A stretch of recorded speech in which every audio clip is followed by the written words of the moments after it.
ይህ ግብ ለእናንተ ጠቃሚ ነው ወይስ ጓደኞቻችሁ ስለጀመሩ ነው የጀመራችሁት? ከሳይንሱ በተጨማሪ እንደ አንድ የጤና ባለሙያ ለመክራቸው የምፈልገው ሁለት ነገሮች አሉ። ከዚህ በፊት እንቅስቃሴ አድርገህ የማታውቅ ከሆነ ወይም እንቅስቃሴ አድርገሽ የማታውቂ ከሆነ ነገ ማራቶን ሮጣለሁ አትበሉ። በትንሹ ከ100 ሜትር መጀመር ጤናማ ይሆናል።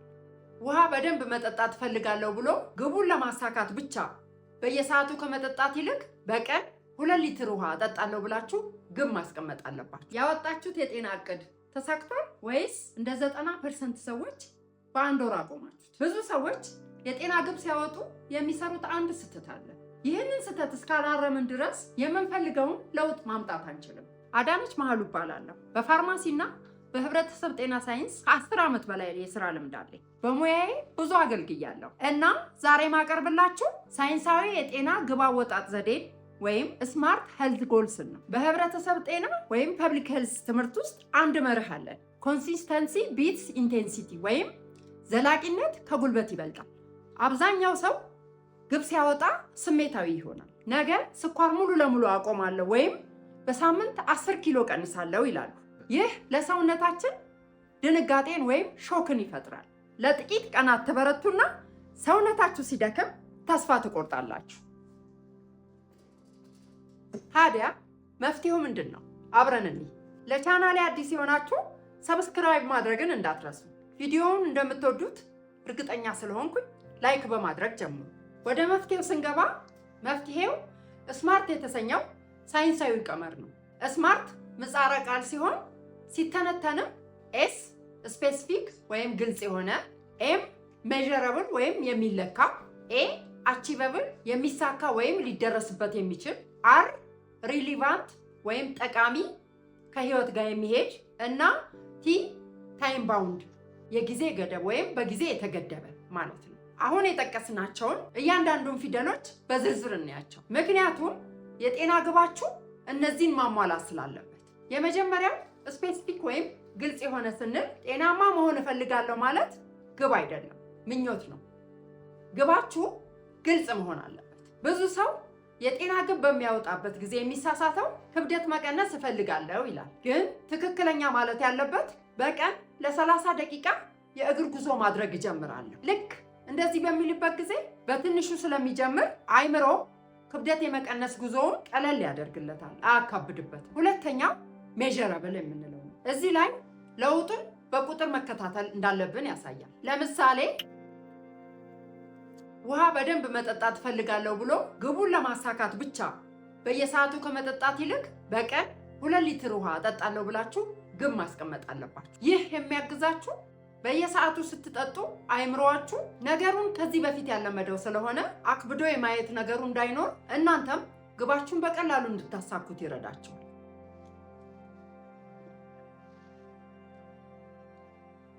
ወደ ሶስተኛው ከመሄዳችን በፊት ሰብስክራይብ እንዳረጋችሁ እርግጠኛ ሁኑልኝ። አሁኑኑ እስቲ 5 ልቁጠርላችሁ። ሰብስክራይብ የምትለውን አሁኑኑ ንኳት። ሶስተኛው አቺቨብል ወይም የሚሳካ ወይም ሊደረስበት የሚችል መሆን አለበት። እዚህ ላይ ነው ብዙዎች የሚሳሳቱት ወይም የሚወድቁት። ከ10 ዓመት በላይ ልምድ አለኝ ብያችሁ አይደለም? በሙያዬ ያየሁት ነገር ቢኖር የማይሳካ የጤና ግብ ማውጣት ለውድቀት እንደሚዳርግ ነው። ውድቀት ደግሞ ቀጣይ ሌላ የጤና ግብ እንዳናወጣ ወደ ተስፋ መቁረጥ ይመራናል። ከዚህ በፊት እንቅስቃሴ አድርገህ የማታውቅ ከሆነ ወይም እንቅስቃሴ አድርገሽ የማታውቂ ከሆነ ነገ ማራቶን ሮጣለሁ አትበሉ። በትንሹ ከ100 ሜትር መጀመር ጤናማ ይሆናል። ወደ አራተኛው ስንሄድ ሬሌቫንት ወይም ጠቃሚ ከህይወት ጋር የሚሄድ መሆን አለበት።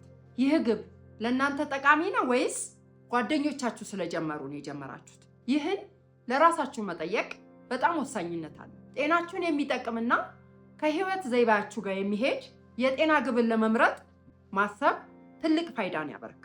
የመጨረሻውና ቲ ወይም ታይም ባውንድ የምንለው ግባችን ቀነ ገደብ ያስፈልገዋል። ይህ ማለት በሚቀጥለው 3 ወራት ውስጥ ይህንን ለውጥ አመጣለሁ ብላችሁ መወሰን አለባችሁ። በመጨረሻም ጤናማ የጤና ግብ ለማውጣት ጥሩ እውቀት እንዳገኛችሁ ባለሙሉ ተስፋ ነኝ። ከሳይንሱ በተጨማሪ እንደ አንድ የጤና ባለሙያ ለመክራቸው የምፈልገው 2 ነገሮች አሉ። የመጀመሪያው ሃቢት ስታኪንግ ወይም ልማድን ማነባበር ሁል ጊዜ አዲስ ልማድን ለመጀመር አትቸገሩ። አሮጌውን ልማዳችሁ ላይ ደርቡት። ለምሳሌ ጥርስ ከቦረሽኩ በኋላ 1 ብርጭቆ ውሃ እጠጣለሁ። ቁርስ ከመብላቴ በፊት 5 ደቂቃ እንቅስቃሴ አደርጋለሁ። ይህን በምታደርጉ ጊዜ አይምሮአችሁ እንዲቀለው ትረዱታላችሁ።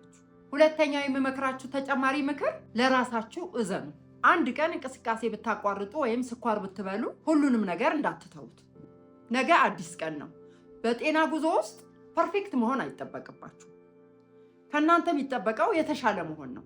ስለዚህ በ5ቱ ስማርት ቴክኒኮች ላይ እነዚህን 2 ምክሮች ከጨመራችሁ ጤናማ የጤና ግብ እንደምታወጡ ባለሙሉ ተስፋ ነኝ። እንግዲህ የቤተ ጤና ቤተሰቦቼ ዛሬ አንድ ነገር እንድታረጉ ፈልጋለሁ። 1 ስማርት የሆነ የጤና ግብ አውጡና ኮመንት ላይ ጻፉልኝ።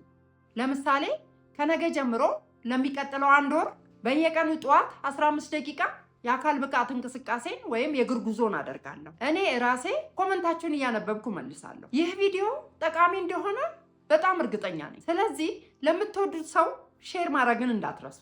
በሳይንስ የተደገፈ የጤና መረጃን ከፈለጋችሁ ሰብስክራይብ ማድረጋችሁን አትርሱ። እወዳችኋለሁ። ጤና ይስጥልኝ።